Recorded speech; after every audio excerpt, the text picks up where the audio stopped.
Hi everyone, welcome back to the Mandarin Pronunciation Series. This is Yin 老师.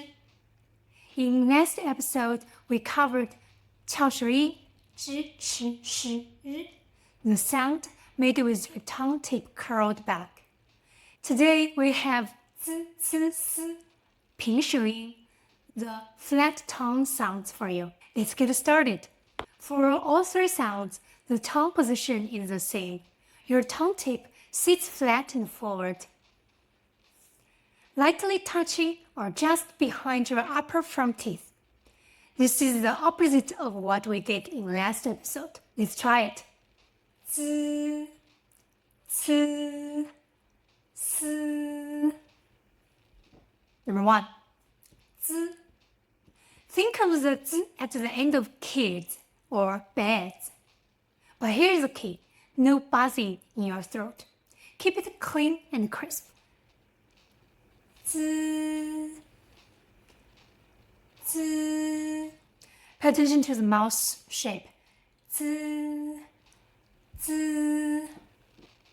Tongue tip forward, quick release. For example, z, z.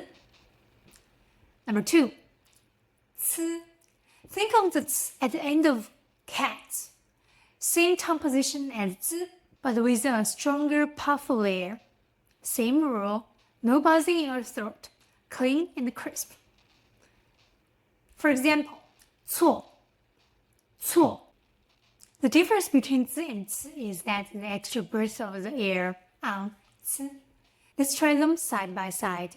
Hold a piece of paper. Let's try it. 字. You should feel almost nothing. Another one. 错, 错. You should feel a clear burst of air. Do you feel the difference? Number 3. S. Like the s in sound. Same tongue position, flat and forward, but now the air flows continuously. S. For example, 三, 三. Now, let's compare 平舌音 and 翘舌音 side by side. This is one of the most important distinctions in Mandarin pronunciation. Flat tongue and retroflex. Z, zhi, ci, chi, si, shi. Let's try it one more time with the examples. 字, 这, 错, 吃, 三, 是. Practice this contrast as much as you can. Now let's practice more with tongue twisters.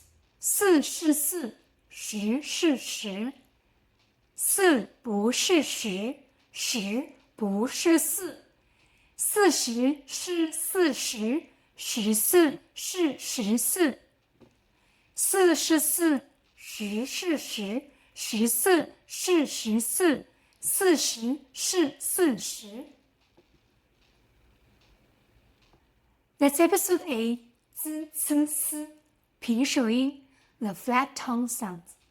Remember, tongue forward and keep practicing the contrast between 滋呲丝 and 支持诗. That contrast is one of the keys to sounding natural in Mandarin. In the next episode, we move on to compound vowels. I, A, V, O, O, U. Enjoy your study. See you in episode 9. 再见。